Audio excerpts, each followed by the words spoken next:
Lamang ang inyong tagapagbalita. Magandang gabi Pilipinas, anumang oras sa buong mundo, narito ng Bombo Network News Evening Edition. Ngayon po ay araw ng Sabado, Enero 3, 2015. Sa ulo ng ating mga nagbabagang balita, DFA tiniyak na nakikipag-ugnayan na sa Vietnam kasunod na rin ng naitalang paglubog ng barko sakay ang 19 na tripulanteng Pinoy. Bangkay ng Pinoy captain na sinasabing kabilang sa mga na-recover habang ang na-rescue naman ang Pinoy cook sa naturang barko. At pamilya ng isa sa mga Pinoy seamen na sakay ng naturang barko umaapila ngayon ng dasal. Malacanang, todo depensa sa NDRRMC kaugnay pa rin ng umano'y kakulangan sa pagresponde sa pananalasa ng bagyong Senyang na ikinamatay ng mahigit na sa 50 katao. Sa ating mga provincial reports, mga nagpaputok ng baril sa Ilocos Sur noong New Year's Eve na ini-upload pa sa Facebook. Naku, iniimbestigahan ako ng Philippine National Police. At 2 kaso ng landslide na itala sa Eastern Samar dahil sa sama ng panahon. Love triangle naman, hinihinalang motibo ng pagtambang sa ex-ABC President at 3 mag-iina. 4 na magpipinsan patay matapos malunod, 2 patuloy pang hinahanap. At sa ating balitang OFW, ilang Pinoy professor sa bansang Libya pumirma ng panibagong kontrata sa kabila ng patuloy na gulong na itatala sa naturang bansa. At sa ating good news, tourist arrival sa Boracay nakapagtalaho ng all-time high. Sa balita mula sa labas ng bansa, Prince Andrew todo tanggi sa pagkakasabit sa kanya sa sexual case sa isang minor de edad. Sa balitang pampalakasan kampo ni Manny Pacquiao, tumangging ibulgar kung magkano ang counter-offer ni Floyd Mayweather Jr. para maging premyo sa nilulutong laban nilang dalawa. At live nationwide via satellite mula dito sa Bombo Radio News Center sa Makati City. Mapapanood nyo rin po kami sa www.bomboradio.com/video. Ako, ang inyong anchorman si Bombo Dennis Hamito at ngayon sa detalye ng ating mga balita. Ang Department of Foreign Affairs ay tiniyak na nakikipag-ugnayan na sa Vietnam kasunod ng paglubog ng barko sakay ang 19 na mga tripulanteng Pinoy. May detalye si Bombo Vince Villar. Bombo Dennis, binibiripika pa ngayon ng Department of Foreign Affairs o DFA ang tungkol sa napaulat nga na lumubog na barko sa karagatan ng Vietnam kung saan lulan ang 19 na mga Pilipino. Sinasabi sa ulat ng isang Vietnamese news website na lumubog nga ang isang cargo ship na may pangalang Boat Jupiter na may kargang 56 tonelada or 56,000 na tonelada ng iron ore mula ito China patungong Malaysia at lulan nga ang 19 na mga Filipino crew. Lumubog ito kahapon Biyernes sa layong 150 nautical miles ng Vietnam at ngayong Sabado isa umanong crew ang nailigtas habang 2 bangkay naman ang na-recover ngunit hindi pa ito napapangalanan. Ilan sa mga crew na nakasama sa naturang barko ay papangalanan natin Bombo Dennis, pero hindi natin makumpirma rito kung sino-sino o kung sino yung nailigtas at sino naman yung na-recover na bangkay na dahil taging mga otoridad lamang ang makakapagkumpirma nito. Bombo Vince, ang babasahin natin para sa kabatiran ng ating mga taga-subaybay, yun lamang nasa manifesto. Wala na yung kung sino yung patay, kung sino yung buhay sa mga ito. At sana buhay yung karamihan. Kung pwede nga sana. Although 16 pa ang missing ngayon at pinaghahanap pa at isa nga yung na-rescue at 2 yung bangkay na na-recover.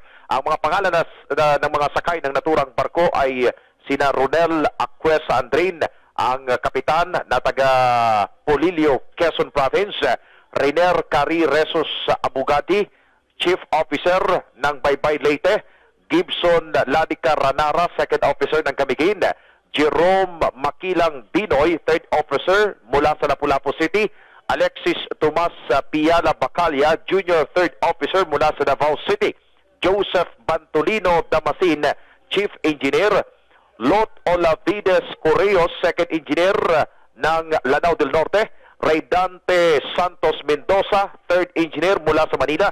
Ricky Arangorin Gapasin, electrician mula sa Palawig, Zambales. Jonifer Derapite Aleta ng San Juan, Batangas. Renato Flores Toribio II, AB1 mula sa Bantayan, Cebu.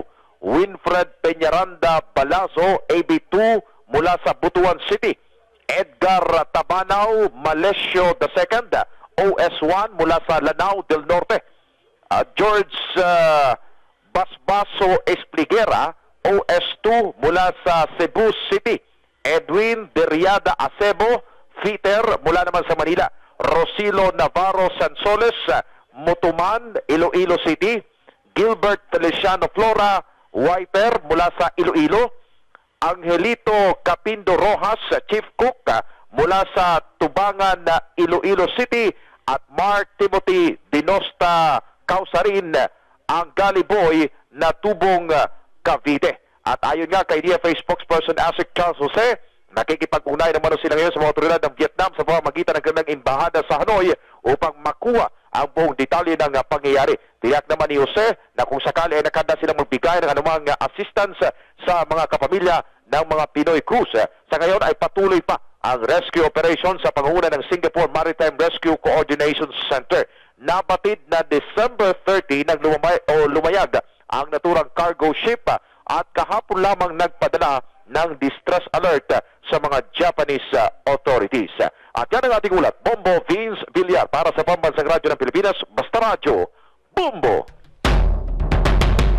Dugtungan natin agad mga kaibigan ang naturang balita sapagkat mula dyan sa bahagi ng Cebu, kung mapapansin ho ninyo, karamihan doon sa mga naitalang o nabanggit na pangalan ni Bombo Vince Villar, pawang mga nanggaling dyan sa Visayas region. Although, meron din namang mangilan-ilan nagmula dito sa Luzon at gayon din sa bahagi ng Mindanao. Pero mayorya sa naturang mga pangalan ay nanggaling ho sa mga lalawigan dyan sa Visayas. So maki-update tayo sapagkat yung pamilya ng isa sa mga Pinoy Seamen ay umaapila ngayon ng dasal.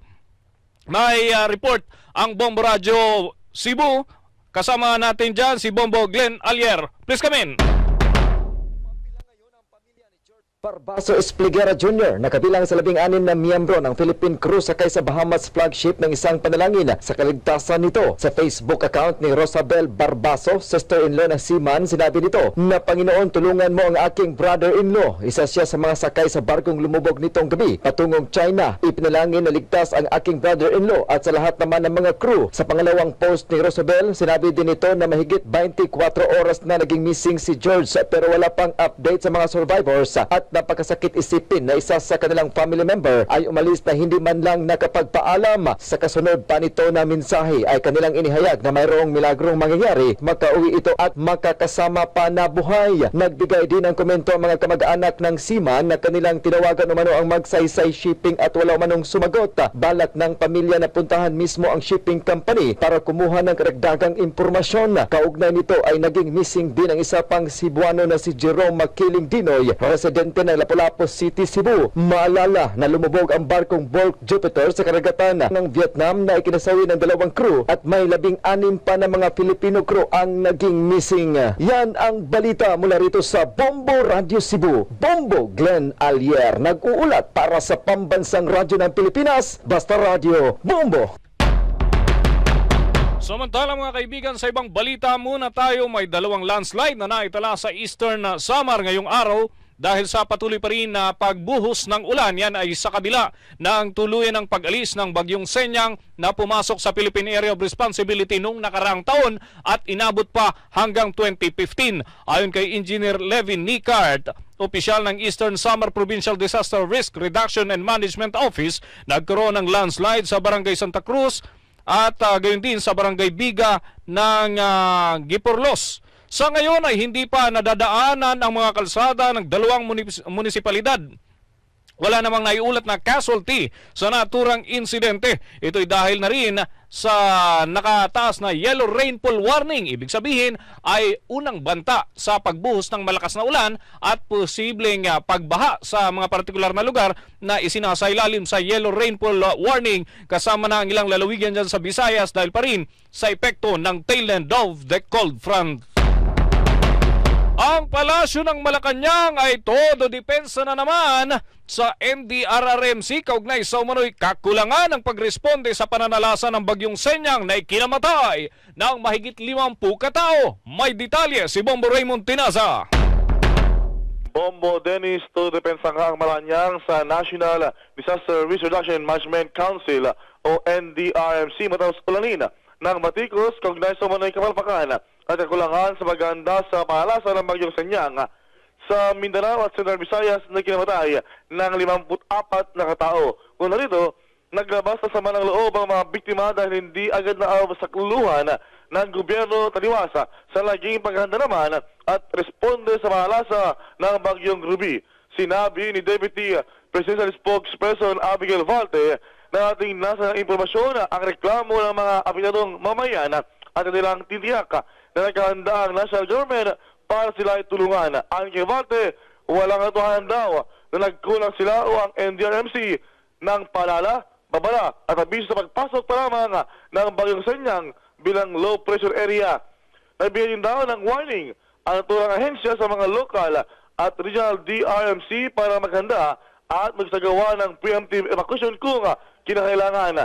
Makita raw ito sa reports ng NDRMC sa nilang website na pinadala sa pamamagitan ng email, fax at text messaging sa mga kinukulang local government units. Bombo Raymond. Drive mo po, DJ. Yes, noong kasagsagan itong bagyong itong Senyang, nagrereklamo yung mga lokal na opisyal. Partikular na yung mga nanggaling dyan sa bahagi ng Mindanao sapagkat kulang daw yung tugon na kanilang nakukuha sa national government. Nakausap na ba ng Palasyo ng Malacanang itong mga opisyal mula dyan sa bahagi ng Northern Mindanao? Kanilang pinagbabasehan ng pagdepensa na Bombo Dennis ay yung reports.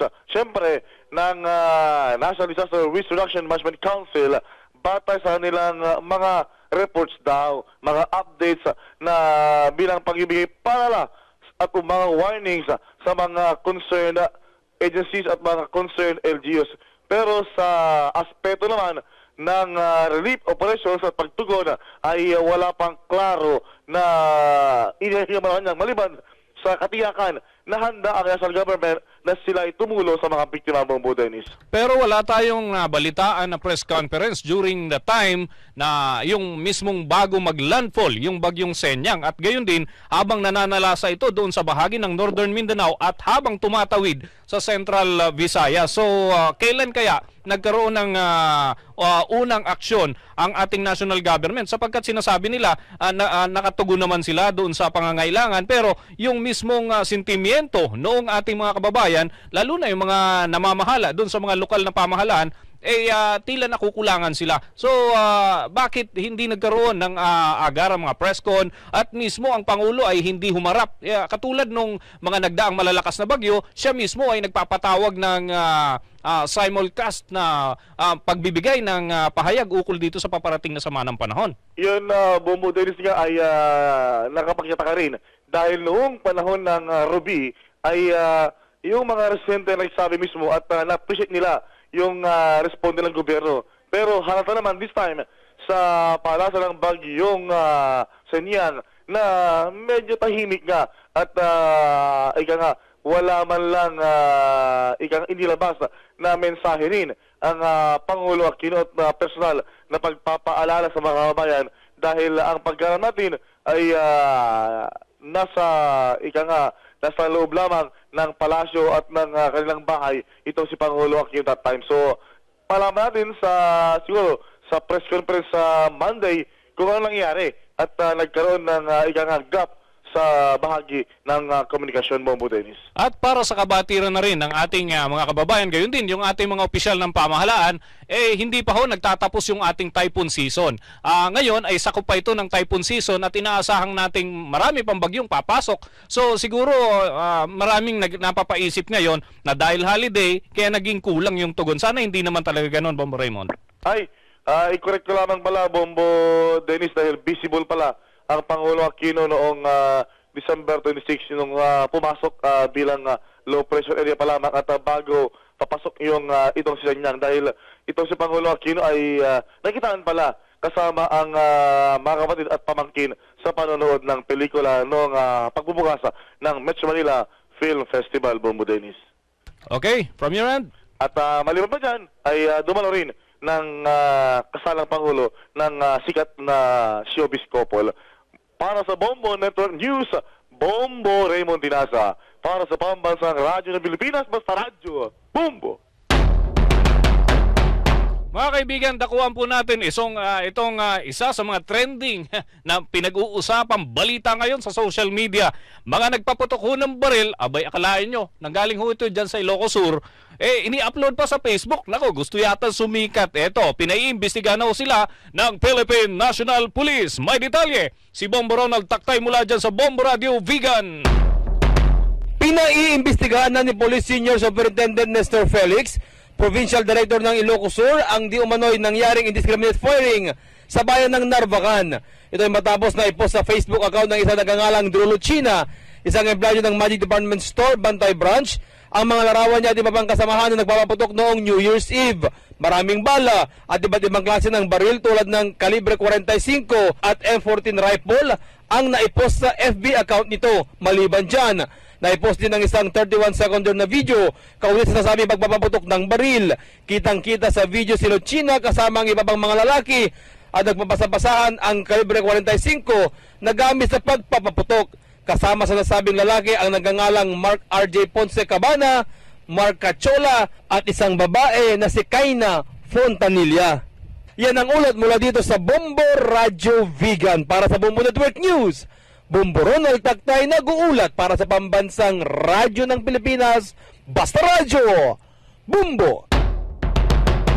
Nagsisimula na hong bumigat ang daloy ng trapiko sa North Luzon Expressway o NLEX at South Luzon Expressway o SLEX. Batay sa traffic control room ng dalawang pangunahing expressway, dakong alauna kaninang hapon nang mag-umpisang dumami ang mga motorista na karamihan ay papasok dito sa Metro Manila. Kabilang sa mga nakapagtala ng build-up ng mga sasakyan ang southbound ng Dao Toll Plaza at Bukawi Toll.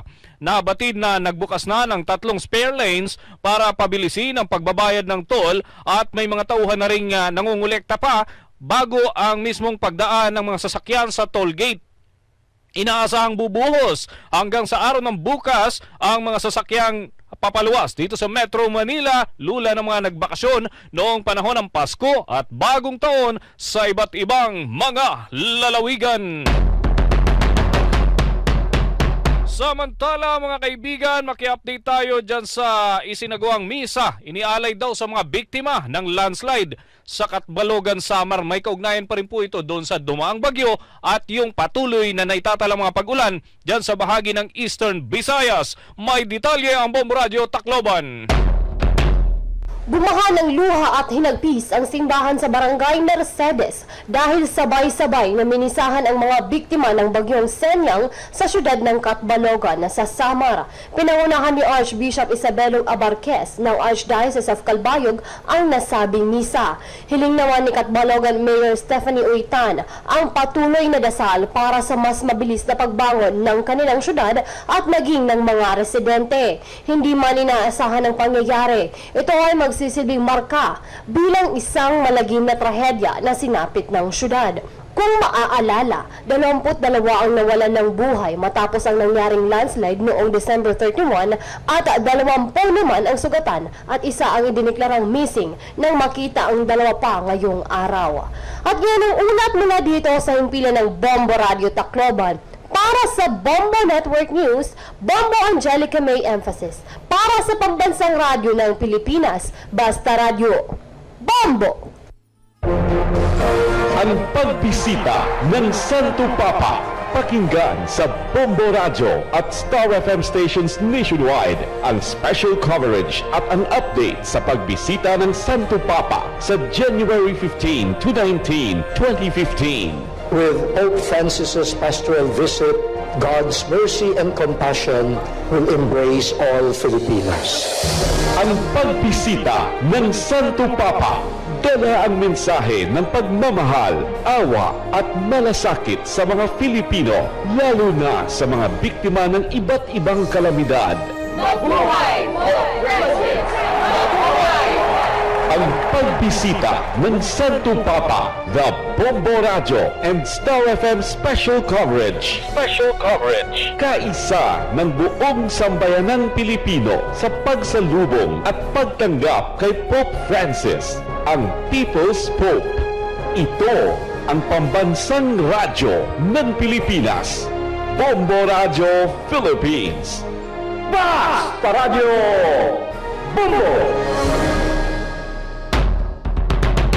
At kaugnay po niyan mga kaibigan, inilarawan ng isang opisyal ng Papal Visit Organizing Committee na pag-asang hatid ng deklarasyon na ceasefire sa pagitan ng gobyerno ng Pilipinas at ang mga rebelding NPA sa panahon na nasa Pilipinas si Pope Francis. Sa panayam ng Bombo Radio kay Pasig Bishop Milo Hubert Vergara, chairman ng Papal Visit Committee on Information and Media Relations, sinabi nito na magandang pangitain na itinaon ang tigil putukan bilang pagbibigay galang sa Santo Papa. Una nang nagdeklara ang Armed Forces of the Philippines ng unilateral ceasefire hanggang Enero 20, habang ang CPP-NPA naman ay nagdeklara ng maikling ceasefire mula Enero 14 hanggang Enero 19. Ayon kay Bishop Vergara, sana'y magtuloy-tuloy na ang tigil putukan at magkaroon ng kapayapaan dito sa ating bansa. Kaugnay niyan, pakinggan natin ang bahagi ng pahayag ni Bishop Vergara sa panayam ng Bombo Radio Philippines.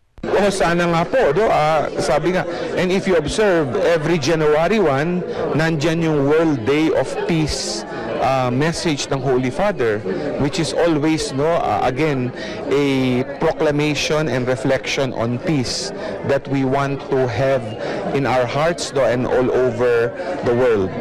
Hindi lang wish, hope. Because alam mo, pag minsan yung mga wish may entanglement, sabi nga nila pero hope, pag-asa, may tinatanaw ka, tinatanaw natin ang pag-asa na sana ito ay talagang tuloy-tuloy na sabi nga ang pakikipag-ugnayan tungo sa pagkakaisa. Yan po ang tinig ni Pasig Bishop Milo Hubert Vergara, chairman ng Papal Visit Committee on Information and Media Relations, sa eksklusibong panayam ng Bombo Radio Philippines. Samantala, sa ibang balita muna tayo mga kaibigan, love triangle daw hinihinalang motibo ng pananambang sa ex-ABC President at tatlong mag-ina dyan sa bahagi ng Ilocos Norte. May report ang Bombo Radio Lawag.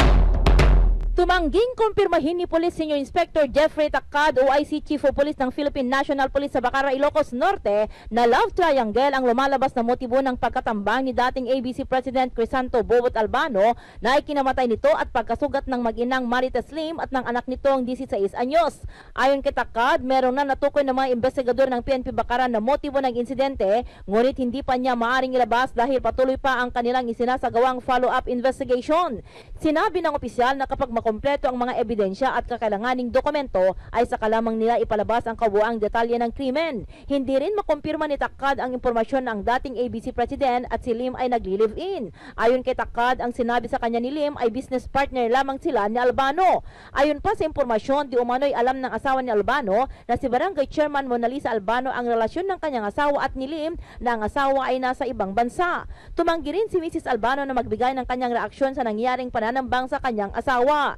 Matatanda ang kagabi lamang ay tinambangan ng mga di pa kilalang suspect ang Montero Sports Vehicle na sinakyan ng dating ABC President at ang mag-iinang Lim sa bahagi ng Barangay Bangsirit, Bayan ng Bacara na ikinamatay na Albano at ikinasugat naman ni Lim at ang anak nitong 16 anyos. Yan ang balita mula sa Bombo Radio Lawag. Bombo Gina Cabosas nag-uulat para sa Pambansang Radyo ng Pilipinas. Basta Radio Bombo! Umaabot na mga kaibigan sa 700. 30 ang bilang ng mga nasugatan bunsod ng paputok o stray bullets matapos ang pagdiriwang ng Pasko at Bagong Taon dito sa ating bansa. Sa ulat na ipinalabas ng DOH National Epidemiology Center, Fireworks Injury Registry ngayong Enero 3, 714 ang naputukan o direktang naputukan, 4 ang dahil sa pagkalulon ng paputok at 12 naman ang dahil sa ligaw na bala o stray bullets. Ang 730 yan ay mababa pa rin daw ng 254 na bilang o 26% sa 5-year average mula sa taong 2009 hanggang 2013 at 276 cases o 27% na mas mababa kumpara noong nakarang taon sa kaparehong period. Batay sa naturang data, 714 na tinamaan ng paputok at 573 o 80% ang mga lalaki na nag-iedad ng 6 hanggang 84 anyos. Sa mga nabiktima, 182 lamang o 25% ang mga batang nag-iedad hanggang 10 taong gulang. Karamihan pa rin sa mga nabiktima ay mula dito sa Metro Manila. Mayroong 390 na bilang o 55% po ang katumbas, kung saan pinakamarami sa lungsod ng Maynila na mayroong 152, kagaya din naman noong nakaraang taon. 34 sa mga nabiktima ay naputukan o direktang natama ng paputok, habang 125 ang tinamaan sa kanilang mata at nanganganib ngayong mabulag. Nagsimula ho ang pagbibilang ng DOH sa mga biktima ng paputok noong Disyembre 21 taong 2014 at inaasahan nating magtatapos yan sa darating na Lunes, Enero 5 taong 2015.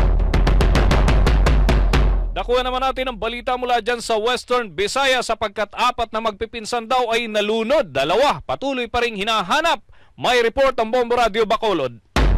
2 pa ang missing sa 4 na mga kabataang nalunod sa isang beach resort sa Barangay Tiling, Kawayan, Negros Occidental kahapon. Napagalaman mula kay punong Barangay Lorenzo Mamites, alas 3 kaninang madaling araw nang matagpuan na ang bangkay ni Reynaldo Silvera. 3 kilometro ang layo mula sa lugar kung saan sila nalunod. Nananatili naman missing ang magkapatid na Stephanie, 15 anyos, at April Rose Gimong, 13 anyos, na kapwa residente ng Roseville Subdivision, Cabancalan City.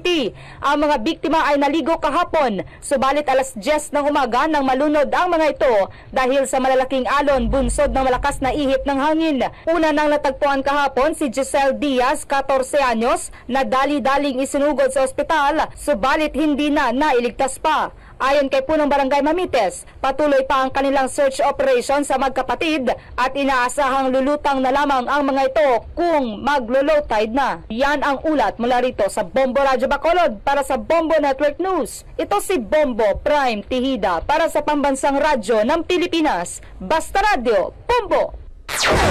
Narito na ang Bombo Balitang OFW. Balitang OFW. Narito na ang Bombo Balitang. Ilang Pinoy professor sa bansang Libya pumirma pa rin ang panibagong kontrata sa kabila po ng naitatalang kaguluhan pa rin sa naturang bansa. May report ang Bombo Radio Lawag. Patuloy pa rin ang normal na pamumuhay at paghahanap buhay ng ilang Pinoy professor sa Alcoms Libya sa kabila ng tensyon bunsod ng patuloy na bakbakan ng mga magkakalabang grupo ng mga rebeldeng Libyans. Ayon kay Khalil Narutam, isang Pinoy professor sa Al-Merjib University, na kamakailan lamang ay pumirma sila ng panibagong kontrata upang patuloy ang pagtuturo nila sa nasabing universidad. Sinabi ni Narutam na 17 silang Pinoy professor sa naturang universidad at may ilan pa sa ibang universidad tulad sa Garian, Derna at Tobruk East. Anya, pumirma na naman sila ng panibagong kontrata kaysa umuwi sa Pilipinas at hindi na sila makabalik pa sa Libya dahil sa umiiral na Alert Level 4. Paliwanag ni Narutam na wala silang dapat ikatakot sa kanilang kinaroroonan dahil malayo sila sa mga nagbabakbakang rebelde. Kaugnay nito, hinihiling ng mga overseas Filipino workers sa Libya, pati na ang mga nagbakasyon lamang na OFW sa Pilipinas, na ibaba na ng gobyerno ang umiiral na Alert Level 4 upang makabalik na ang mga nagbakasyon sa kanilang mga trabaho. Ayon pa kay Narutam, maraming Pinoy na nagbakasyon lamang sa Pilipinas ang naghihintay pa rin sa kanila ang kanilang mga trabaho sa Libya at pati na ang kanilang mga Libyan employers ang naghihintay at umaasa na makabalik sila sa lalong madaling panahon. Ipinagmamalaki ni Narutam na marami ang Pinoy na nagtatrabaho sa mga kumpanya, kolehiyo at universidad at ospital sa Libya dahil gustong-gusto ng mga Libyan employers at iba pang dayuhang employers ang mga Pinoy workers. Yan ang balita mula sa Bombo Radio Lawag. Bombo Gina Cabosas nag-uulat para sa Pambansang Radyo ng Pilipinas. Basta Radio, Bombo! Good news naman tayo mga kaibigan, tourist arrival sa Boracay Island nakapagtala ng all-time high. May report ang Bombo Radio Kalibo. Kahit na bigong maabot ang 1.5 million na tourist arrivals noong 2014, nakapagtala ng all-time high sa bilang ng mga turistang nagbakasyon sa isla ng Boracay na umabot sa 1,472,352. Sinabi ni Mr. Neven Makirang, Katiklan Jetty Port Administrator, na tumaas ng 7.97% ang naturang tourist arrivals kumpara noong 2013 na umabot sa 1,363,601. Sa naturang bilang, 745,266 66 dito ang domestic tourist at 44,254 ang mga overseas Filipino workers o OFW, samantala ang foreign tourist ay umaabot sa 682,832. Sinabi pa ni Makirang na mga Koreano pa rin ang nangunguna sa mga dayuhang bisita na sinundan ng mga Chinese at pangatlo ang Taiwanese. Nakapasok rin sa top 10 foreign tourist ang Americans, Malaysians, Singaporeans, Russians, Australians, mga taga Saudi Arabia at taga United Kingdom. Ang buwan umano ng Abril ang may pinakamataas na arrivals na umabot sa 184,078. Para sa Bombo Network News mula dito sa Bombo Radyo Kalibo, Bombo Anlisling Salazar nag-uulat para sa Pambansang Radyo ng Pilipinas, Basta Radyo, Bombo. Bombo International News. Usap-usapan ngayon ang ginawang pagpapabulaan ni Britain's Prince Andrew, ang tinaguriang Duke of York, na umano'y nagkaroon siya ng pakikipag-sex ng ilang beses sa isang minor de edad na babae. Una rito, lumutang ang babae na ngayon ay 30 anyos na sa pamamagitan ng paghahain ng kaso sa Florida court.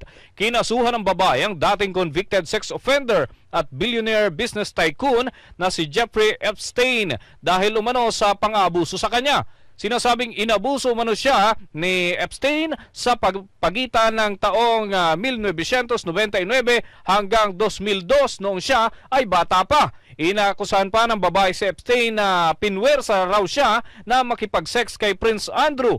Umalma naman ang Buckingham Palace sa pagsasabing hindi naman kasali sa kaso sa Amerika si Prince Andrew at wala silang komento hinggil sa naturang usapin.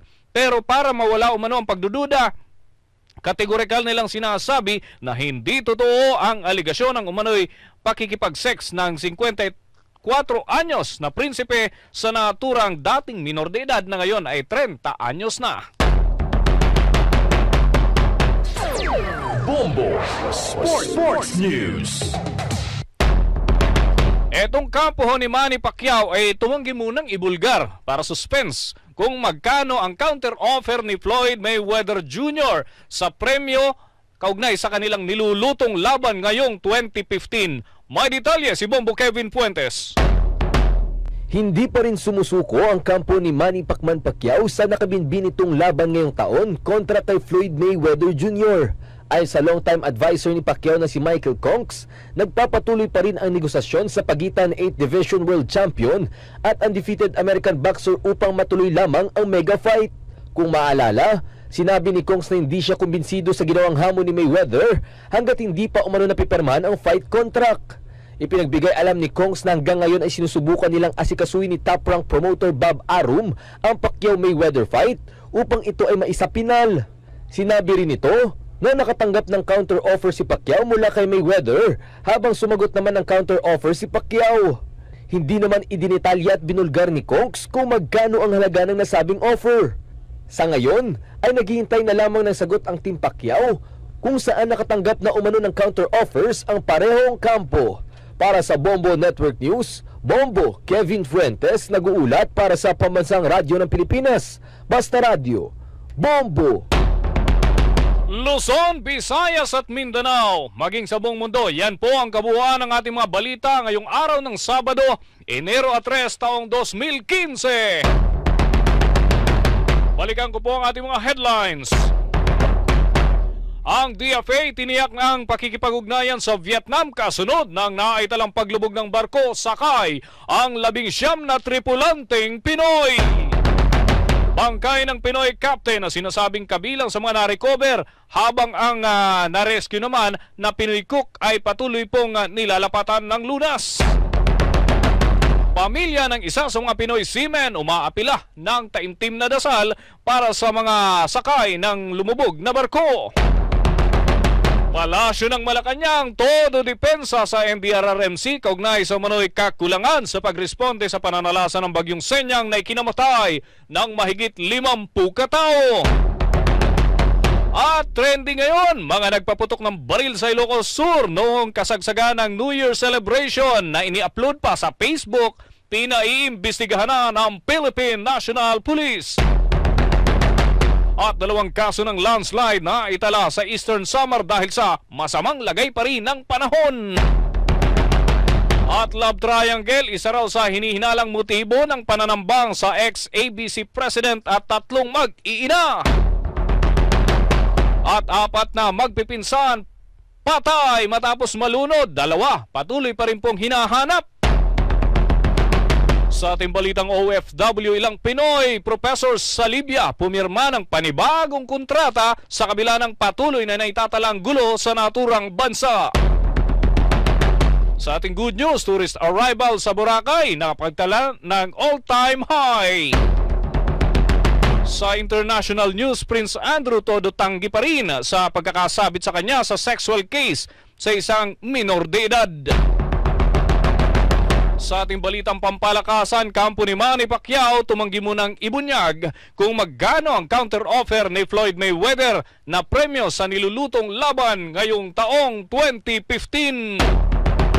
At upang mapagsilbihan pa sa ibang larangan o platform ang aming mga tagapakinig sa iba't ibang dako ng mundo, ang Bombo Network News Morning Edition alas 7 po ng umaga at Bombo Network News Noontime Edition alas 12 ng tanghali at Bombo Network News Evening Edition alas 6 ng gabi, Lunes hanggang Sabado ay mapapanood din at may visual sa pamamagitan ng official website ng Bombo Radio Philippines, www.bomboradio.com/video. Makikita rin sa live video ang ating mga anchors at reporters, pati na ang mga exclusive videos. Maaari nyo rin po kaming sundan sa pamamagitan ng Twitter at Bombo Radio News o kaya naman ay ilike ang aming Facebook account sa facebook.com/Bombo Radio Philippines. Live via satellite mula dito sa Bombo News Center, Makati. Ang inyo pong anchorman si Bombo Dennis Hamito para sa Pambansang Radyo ng Pilipinas, Basta Radio, Bombo!